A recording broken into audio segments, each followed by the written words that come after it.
اچھا جی، تہجد گزار بھی ہو انسان اور ذہنی سکون نہ مل رہا ہو نا، تو آپ ایک کام کرنا شروع کر دیں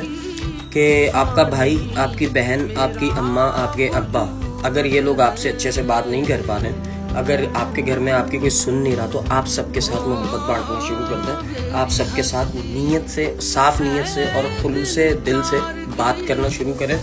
اور انسانیت کی خدمت شروع کر دیں۔ جب آپ اللہ کے کسی پیارے بندے سے پیار سے پیش آئیں گے تو وہ اللہ آپ کے معاملات پیارے کر دے گا، اس بات کی میں آپ کو گارنٹی دیتا ہوں۔ ایک معاملات ہوتے ہیں آپ کے اور اللہ کے درمیان کے ڈائریکٹلی، ٹھیک ہے؟ اللہ کو یہ چیز پسند ہے جب اللہ کے کسی بندے سے آپ پیار سے ڈیل کرتے ہیں، آپ اس کا خیال احساس کرتے ہیں، ارد گرد نظر دوڑائیں، یتیموں پہ، بیواؤں پہ شفقت کریں اور لوگوں کے ساتھ اتحاد سے، پیار سے، اتفاق سے بات کرنا شروع کریں، اپنا لہجہ نرم کریں،